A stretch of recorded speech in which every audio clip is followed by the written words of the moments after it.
I now give the call to the honourable member for Wills. Thank you, Mr Speaker.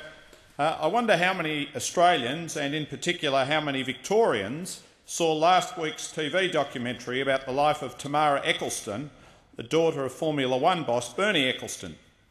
Now, when the Grand Prix first came to Melbourne, the reported cost was $1.5 million. By 2011, it had skyrocketed to $50 million. Now, Bernie Ecclestone is very adept at securing taxpayer money, not just in Victoria, but around the world. The British government built a new dual carriageway to his racetrack at Silverstone and demanded Formula One be exempted from the EU's ban on tobacco sponsorship. Russia recently agreed to build a circuit for Mr Ecclestone, then charges itself $280 million for the privilege of letting him use it. The writer George Monbiot says in 2004 the consultancy McKinsey insisted that the desperately poor Indian state of Andhra Pradesh, where millions die of preventable diseases, cough up £50 to £70 million a year to support Formula One. The state's chief minister had lobbied the Prime Minister of India to exempt Ecclestone's business from the national ban on tobacco advertising. The Ecclestone family's offshore trust, Bambino Holdings, saves Mr Ecclestone, by his own account, in excess of £2 billion in tax.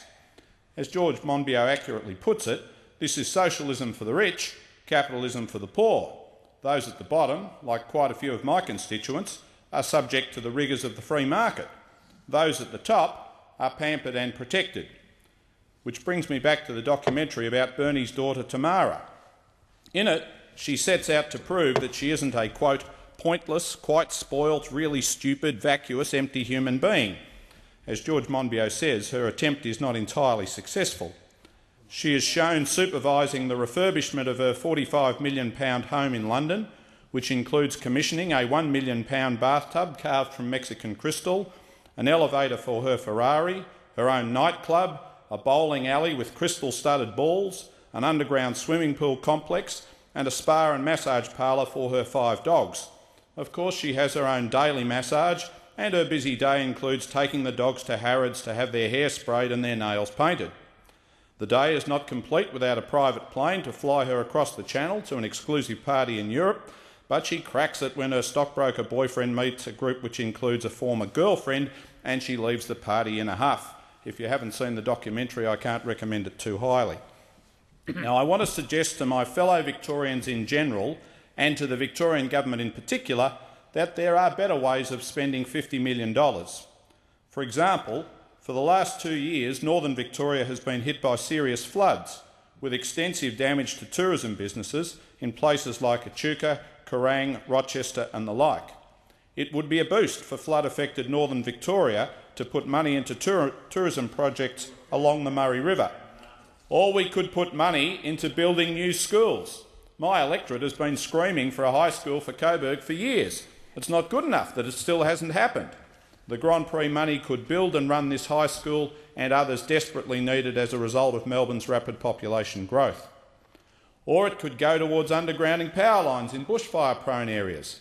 The Victorian government said it would implement all of the recommendations of the Bushfires Royal Commission, but now says it can't afford to underground the power lines, even though the Royal Commission makes clear that it is risky and crazy to have our electricity assets above ground on days of high bushfire risk.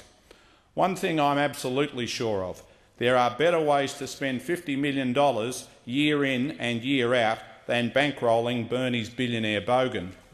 Mr Speaker, I might add that in the past week, a lot of Australians will have been pretty disgusted to learn that the reason Gina Rinehart estimated personal wealth $17 billion was out there with the placards protesting against the mining tax in 2010 was so she could provide more of, in her own words, the life of privilege given to her outrageously spoilt children. Private jets, endless overseas holidays, multi-million-dollar homes with water views and so on. It is disgraceful that she should begrudge ordinary hard-working Australians, and seriously, when was the last time she picked up a shovel, a share in the mineral resources which are owned by all Australians, a share which the Australian government seeks to provide through higher superannuation and retirement incomes, lower taxes on small business and important nation-building infrastructure projects.